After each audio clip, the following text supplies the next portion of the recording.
निर्जला एकादशी की कथा, जिसे भीमसेन एकादशी एवं रुक्मिणी हरण एकादशी भी कहते हैं।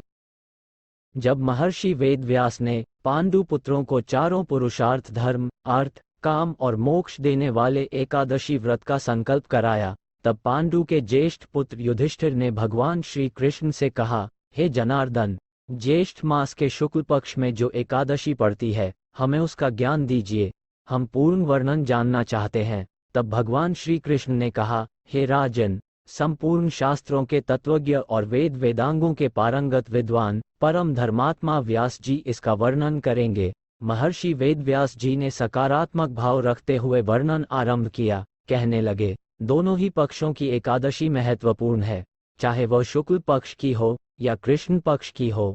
दोनों ही कृष्ण और शुक्ल पक्ष की एकादशी में अन्न खाना वर्जित है। द्वादशी को स्नान करके पवित्र होकर भगवान श्री विष्णु जी की पूजा करने के उपरांत पहले ब्राह्मणों को भोजन एवं दान दे और उसके बाद स्वयं भोजन कर अपने उपवास का पारण करें।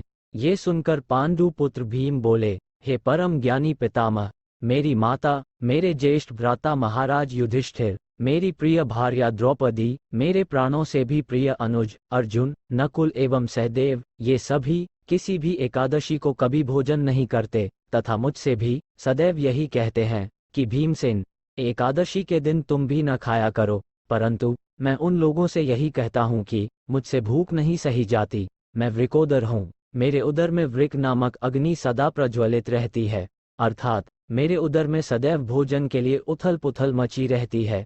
जब मैं बहुत अधिक खाकर अपने उदर को भरता हूँ, तभी मुझे शांति मिलती है। ऐसे में मैं दोनों पक्षों की एकादशी को भूखा बिना अन्न के कैसे रहूं? मैं आपके समक्ष सत्य कह रहा हूं। मैं एक बार भोजन ग्रहण करने के साथ भी किसी दिन व्रत नहीं रख पाता, तो आप ही बताएं कि मैं उपवास कैसे करूं? आप मुझे कोई एक ऐसा व्रत बताएं जो साल में एक बार करने से मुझे ये सारे फल प्राप्त हों। पांडु पुत्र भीम की बातें ध्यानपूर्वक सुनने के बाद व्यास जी ने कहा, भीम, ज्येष्ठ मास के शुक्ल पक्ष में जो एकादशी हो, उस दिन सूर्योदय से लेकर अगले दिन सूर्योदय तक का निर्जल व्रत करो। केवल कुल्ला या आचमन करने के लिए मुख में जल ले सकते हैं, अन्यथा किसी भी और कार्य हेतु मुंह में जल ना डालें, इससे व्रत भंग हो जाता है।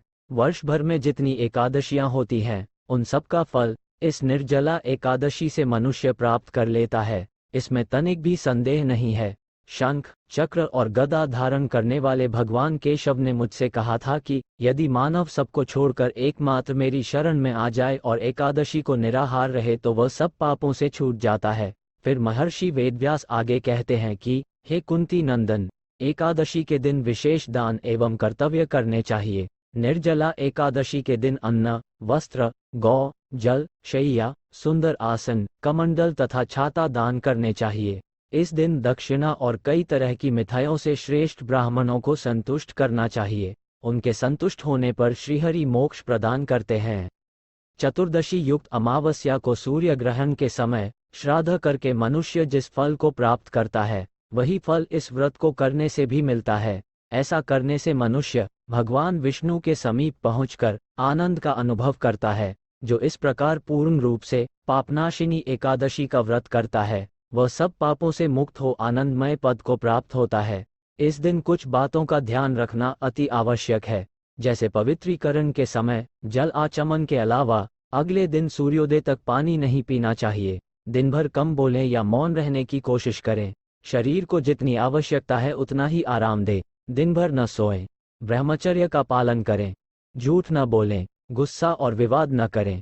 ये सब व्रत भंग करने वाले तत्व है। महर्षि वेदव्यास की बातें सुनकर भीमसेन ने भी इस शुभ एकादशी का व्रत आरंभ कर दिया। पांडुपुत्र भीम द्वारा इस व्रत को किए जाने के कारण निर्जला एकादशी का एक और नाम भीमसेन एकादशी भी पड़ा तथा इसी दिन भगवान श्री कृष्ण ने माता रुक्मणी की इच्छा अनुरूप उनका हरण किया था।